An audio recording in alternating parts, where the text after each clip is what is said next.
And we are live. I'm going to just double check it here on another page just to make sure that it's coming up. And it is. We are live, Jan. Wow, that might be a first for me that it's working. So you are good luck. And again, for everybody who's joining us, I'll just introduce myself. My name is Julie Hershberg, and I'm a neurologic physical therapist. And I was just telling Jan, one of my first loves was dystonia. And so I feel so thankful, so grateful that Jan is joining us today to share her story, her journey with dystonia. That's not done. It's not over. We're picking up at one point in the journey, and she had worked with our integrated team at Reactive. And Jan, thank you so much again for my pleasure. Sharing. Yeah, thank you. And I think for everybody watching this video, most people want to know, well, what's your story? How things started, maybe how you got your diagnosis, as much or little as you want to share about your journey. Okay. Well, I'm a nurse. I have been since 1978, and I did a lot of fun things, but in 2014, I started having weird symptoms of neck weakness, and my head just kind of dropped down. And one of the nurses I was working with said, your body is going through the door frame before your head. And that's when I really realized how bad it was. Plus, I had some other issues with my neck going on due to repetition. And so I had pain in the base of my neck also with muscle spasms. And so at that time, I actually made it a workers' comp because it was attributed to certain things. But I also had a lot of stress over the years personally, and in the last couple of years professionally, I had been in a toxic environment. And I think that really had a lot to do with it. Plus, I had been in a couple of car accidents. One time, like 30 years ago, I had a really bad whiplash. So anyway, I was sent to all these doctors for diagnosis, and nothing made sense as to why I couldn't hold my head up, And at one point, I went to a doctor and I was going to have an epidural injection for the pain. And the nurse practitioner was examining me. And at that time, I think I had a little eyelid drooping and some other kind of weird issues. And so she made me go to my primary physician to rule out myasthenia gravis or something. Right. And so they did all these tests, they did the EMGs and all this, and it was essentially negative, but they gave me several other consultations and decided that I had dystonia. And right off the bat, they said, okay, well, the treatment for that is Botox. And by the way, I have enterocollis and some right torticollis. So my head falls down forward. And a sensory trick that I have learned, and that is very typical, is touching my chin. So that's how I'm able to hold up my head. And everybody thinks I'm really smart or thinking deeply when I do this. But anyway, so I had Botox 3 different times for a total of 300 units. And not only did it not work, it really didn't work. It attributed to even more weakness. So I had to wear an actual aspen collar for a few months. So this led me down a road. I didn't even truly believe that I had it for a couple of years. And as a nurse, I wanted to just find out more information. I was thirsty for knowledge and trying to figure out what it was besides dystonia. And then I saw a neurologist who was a movement disorder specialist in Sacramento, and he and his partner examined me and gave me the actual diagnosis of cervical dystonia. So finally, and this was really 2 years in, I finally agreed that that's probably what I had. Okay, so what am I going to do? So I started taking, trying different medications, baclofen, cogentin, Valium, just these different things. Was it Norflex, which is another relaxer that's supposed to maybe help the spasm, but nothing really helped. The only thing that one drug did kind of help was artane. But I had terrible cognitive difficulties with that. I couldn't carry on a conversation. And I was actually working at the time and mentoring somebody. And I couldn't even basically say, 1 + 1 = 2. So then I said, I'm not doing this. And I refused to live with medications that were affecting my thought process and making me tired. And I started in search of different things. So, I mean, I had acupuncture, acupressure. I saw kinesiology, massage therapists. I didn't try Botox again. I'm trying to think. I mean, you name it, I had it, but nothing was really working. I did a few years in, there was another online training program by a doctor named Dr. Farias, and it was a dystonia support forum. And bless his heart, that's the first that I really tried. First of all, I learned about neuroplasticity. And yes, it is all about neuroplasticity, and it just made so much sense to me. So I said, I'm going to hop on that bandwagon and I'm going to do it. The problem was, after doing it for like 7 months, I started getting discouraged because there was just so much information. And, it was, you dance, you do eye exercises, you do repetition of so many different things, breathing, meditation, and it was a wonderful forum, but it just wasn't personalized. And I think that's what's so wonderful about this program, is it's very personalized. And we need encouragement and we need direction. And so I did that for a while, and I gave up and I got discouraged. And then I kind of sunk down into a mild depression, and through prayer and other things, I just sort of came out, and I found out about reactive. It was actually about 2 years ago through my neurologist. And he had mentioned it. Well, here's something we could do, or, there's deep brain stimulation. Well, I'm not going to do that. Nothing else has happened to me that has helped. And I'm certainly not going to have a wire stuck in my brain, because if something can happen, it's going to happen to a nurse. And so anyway, forget that. So I sort of put that in the back of my mind, and I belong to the Dystonia Medical Research Foundation, specifically the Cervical Dystonia Support Forum. And I saw another woman talking about reactive about a year ago, and that just hit something. And I go, I'm going to look into that again. And so I saw the website, and it made sense. And I go, wow, there's so much information here. And I looked at some of your videos, Julie, and I just felt inclined to start this. And I started the program, and I love it. I mean, it's just what I needed. And I just the other thing is, I was going to say that I met again with my neurologist. I meet with him about once a year, and he sort of throws bones at me or something, try this or whatever. But he did say about reactive, that he's starting to send more people to reactive. And he says, and I've actually heard that Stanford is starting to send more people there because it's becoming more well known and they're having success. So kudos to reactive, and it's an awesome program.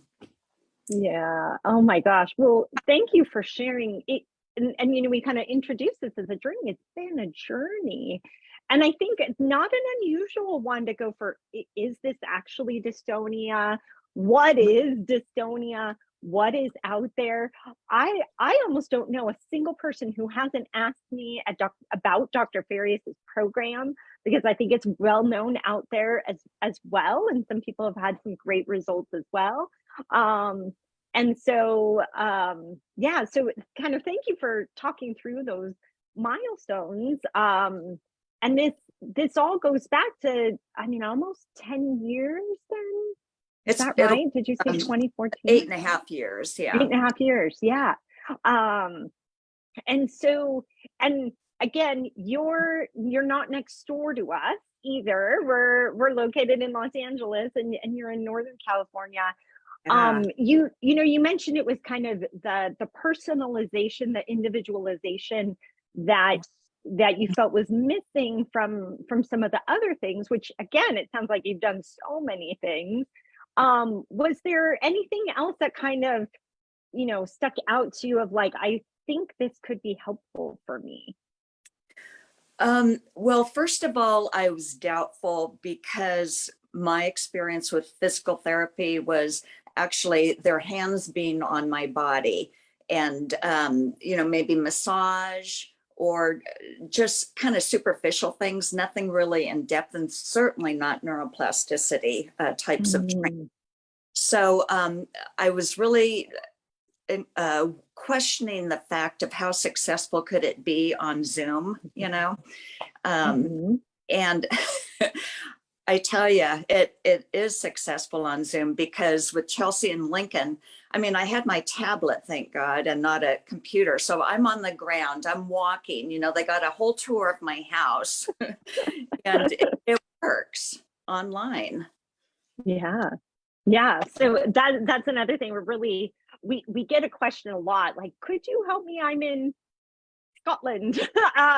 Now California, and we're able to, through our license, treat people in California, even online. Unfortunately, that doesn't go across all state lines.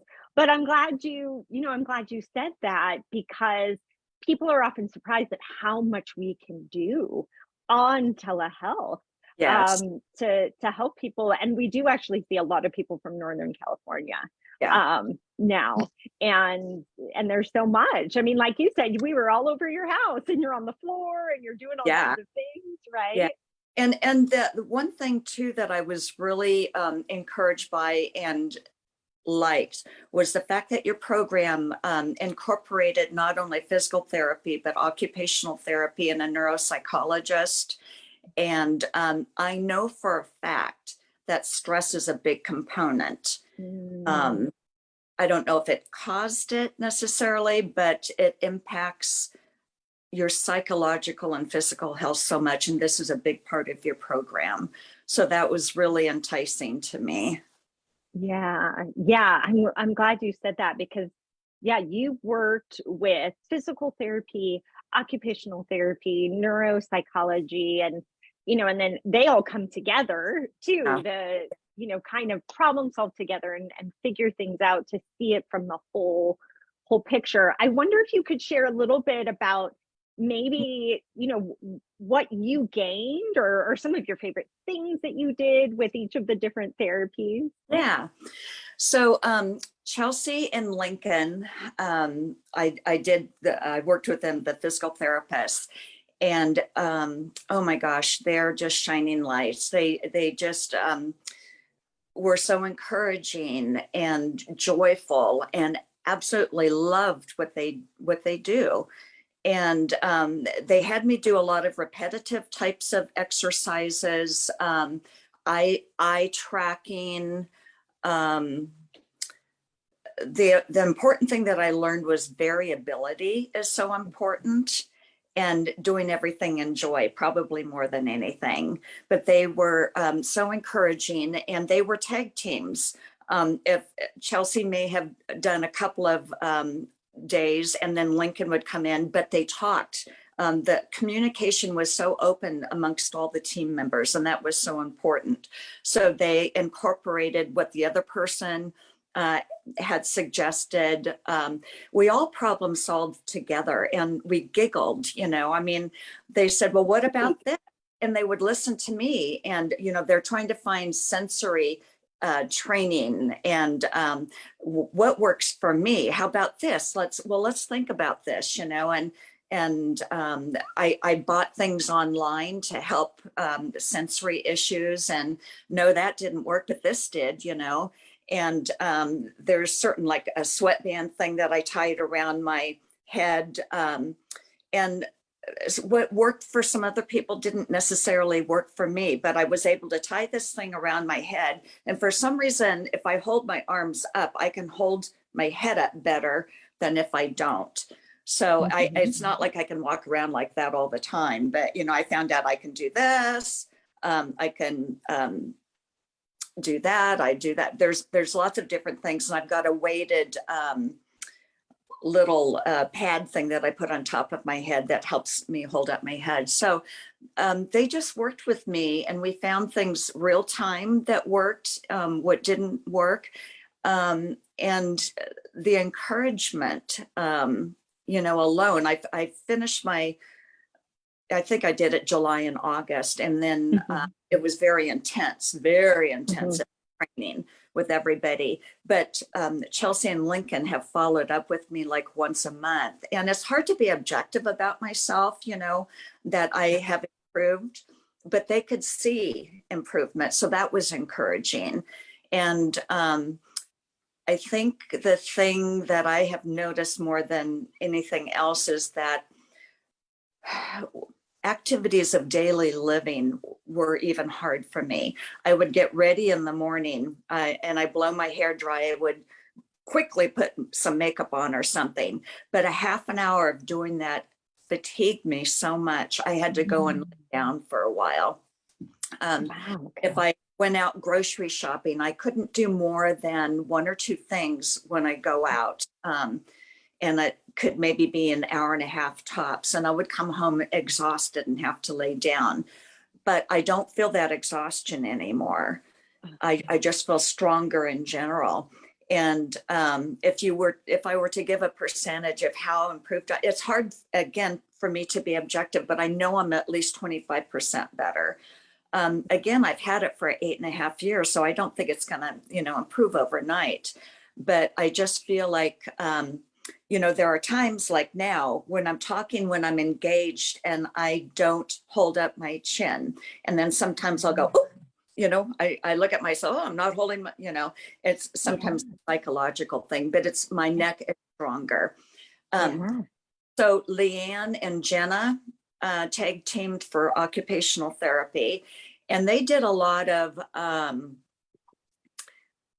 again, activities of daily living, and some modifications. A big problem with me is insomnia, so they worked with me on that, some ideas for that. And then again, I know a lot of these things being a nurse, how the autonomic nervous system works, sympathetic, parasympathetic, but it was a lot of really good information with some charts and forms, that people can follow, clear information. And just, how does the body react to this, and why is it reacting to that? And emotions. So a lot of that just helped me in general. Oh, and learning breathing techniques and imagery and things like that. And then Dr. Lauren, the psychotherapist, was awesome. Big component of that was the emotions, and recognizing that stress, anxiety, bitterness, all of these emotions that we push down inside of us have to be released, because they can just harbor physical symptoms, manifestations. And so she helped purge a lot of that. And another thing I'll never forget, she said, the quote, "Don't should on yourself." And SHOULD. Yeah. Because just talking in conversation, she picked up on things that I said, like, I should do that. And I think about that now, and I say that about other people, you should do this.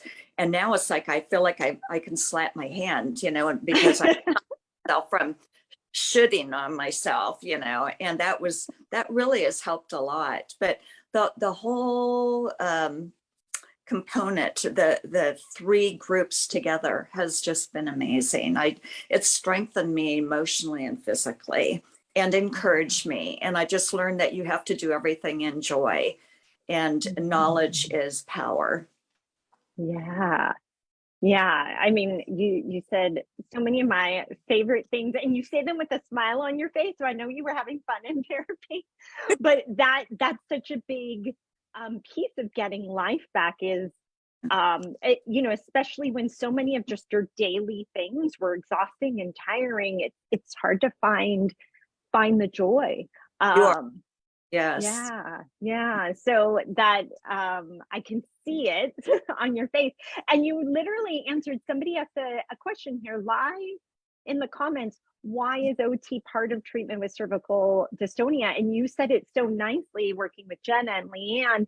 It was, yes, there was the activities of daily living, which were exhausting you before, but also the other lifestyle pieces, sleep and autonomic, that are, we understand now from research, are a component of dystonia. The most successful research trials in dystonia have encompassed sleeping, eating, regular physical activity, finding joyful activities to do again. And Yeah. that's literally like, we modeled this off of some of that neuroplasticity evidence, like you mentioned. And I know it doesn't seem maybe intuitive to some folks, like, why OT?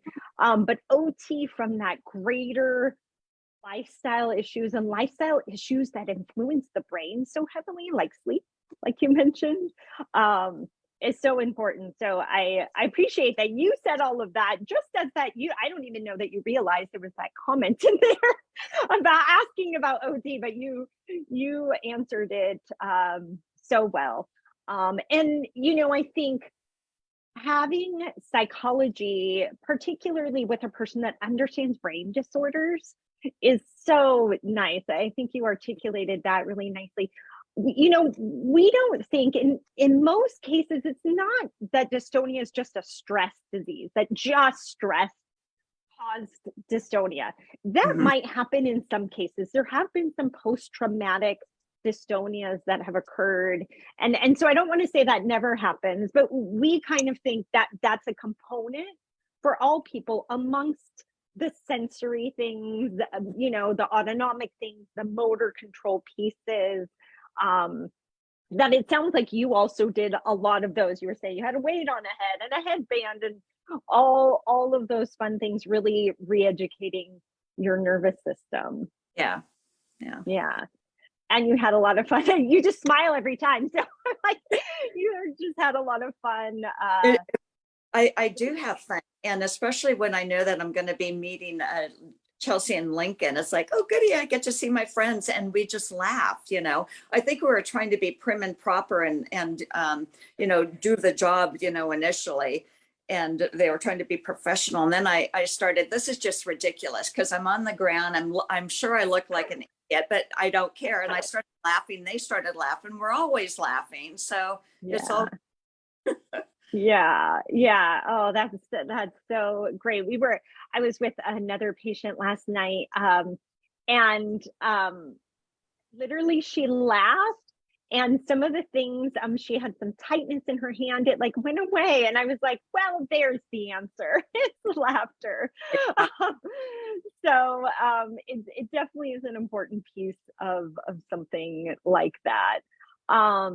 Now, we get people very often, actually, who inquire about our program, and they're not really sure. What would you say to somebody that might be on the fence?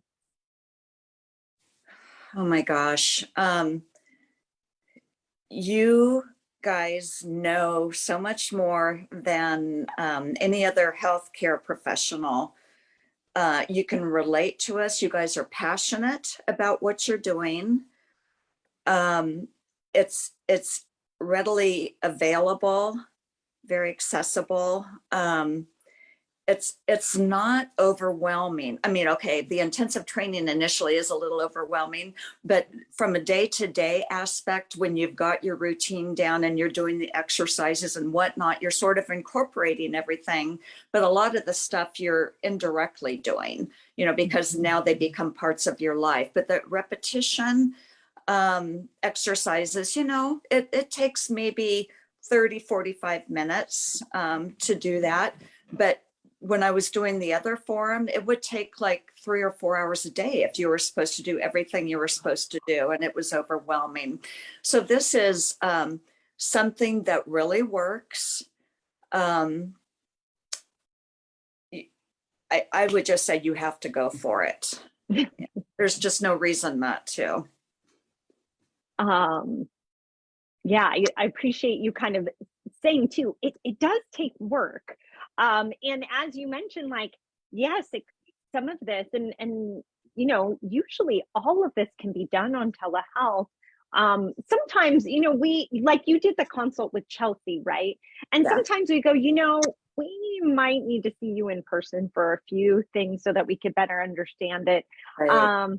But it's not a passive process. Like you made that comment about you kind of had thought of therapy or maybe had been to therapy and it was more maybe some of the manual things and hands-on. And it's not that we don't ever do that.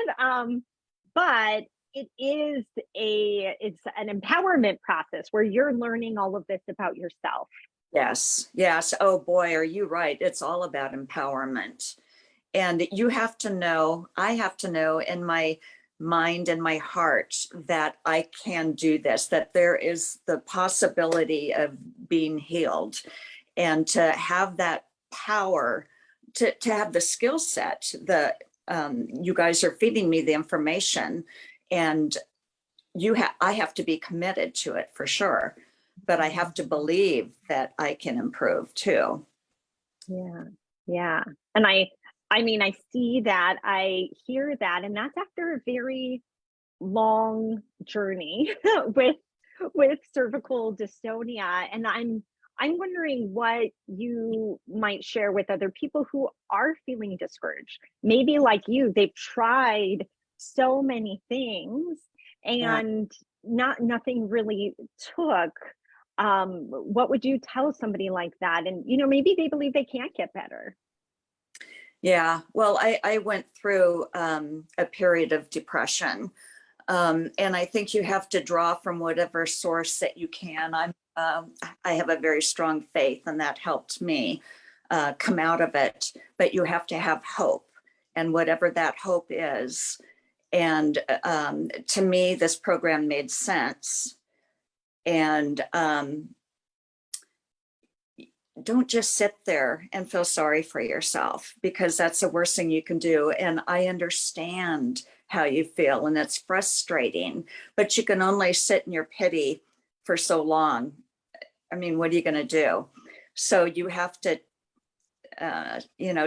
take charge of your life, do what you can. And yes, it's frustrating sometimes. I get so mad sometimes because I have celiac disease also, so I can't eat gluten. I love food. I love pastries. I love sourdough bread. So I eat other things. I mean, I've adapted to that. I also have a profound deafness in my left ear and loud ringing tinnitus in my ear. So, I mean, I could go on and on about, poor me, but it doesn't get me anywhere. So at some point, you just have to have faith and hope and pull yourself out of this and reach out to other people. Reach out to friends that are encouraging, that are asking to be part of your life, but you've been saying no. Say yes. And I've sort of changed my mantra to be a yes man. You know that movie Yes Day with Jennifer Garner? I keep thinking of that. I am a yes person now. When people ask me to do something, do I necessarily want to? No, I'm scared. I don't think I'm good enough or whatever. But yes, okay, I'll take a chance. I'll do it. So just be your own advocate. Yeah. Yeah. Well, that has taken you so far, and you're right, having that faith and that hope is kind of like the baseline to get there. And you had mentioned, some of the things that have changed for you, so like getting ready in the morning or things that exhausted you maybe before, and now even saying yes to social things or other things that maybe you were saying no to before. I wonder what else have you noticed has changed that you're doing differently? You even said sometimes you're not, and I see it as we're chatting here, like you're talking and not, you don't need a Italian, but major. yeah. Yes. Yes. So any other changes that you've noticed in your life? Um, I think even though I was forcibly retired, my husband is still working, but he works out of our home. So we're actually getting better because I'm getting along better because um, I think that I am more joyful and I'm more attentive and thoughtful to him because of my improved attitude. Um, a lot of people say that I'm an encouragement to them because they know what my story is, and yet I'm smiling a lot of the time. I'm trying to be positive. Um, I am taking chances for, I used to make excuses. I can't do that because I know I'll be tired, or I can't do that because I have dystonia, and I'm doing things. I'm actually part of a group team of this Bible study group called Moxie, where we empower other women, and it's all in truth. You know, I think it's all about honesty in general with life. Just be honest, and who are you? What do you want? Just be kind to others, and that's such a big thing. Have a good attitude, be kind. That's the main thing in life. I forgot the question, but But I feel like you're just like inspirational. Like we should give you a TED talk here. But what's so great is I'd asked you like what other things have changed in your life. You've just gotten so engaged yeah, in your life. Like you said, your relationships are better, you're getting involved in some of these other things. yeah, And that is really that that to me is like that's the pot of gold at the end of the rainbow is life. If you yes, might still have symptoms, yes, what are you living with? The symptoms might be less, you can do more, you're not as tired, yeah, all of those things, but it's really what you're doing in life that matters. yes, Yeah. true. Yeah. Yeah, that's really, really phenomenal, Jan. Man, I'm so thankful.